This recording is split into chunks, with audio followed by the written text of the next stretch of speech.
আমারি কণ্ঠে তুমি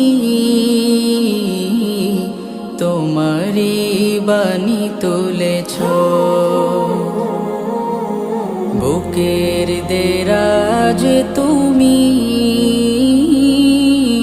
কোরআনের স্থান দিয়েছ। এত ভালোবাসো কেন মালিক আমায়, কি করে শুকুর তার করি আদায়। এত ভালোবাসো কেন মালিক আমায়, এত ভালোবাসো কেন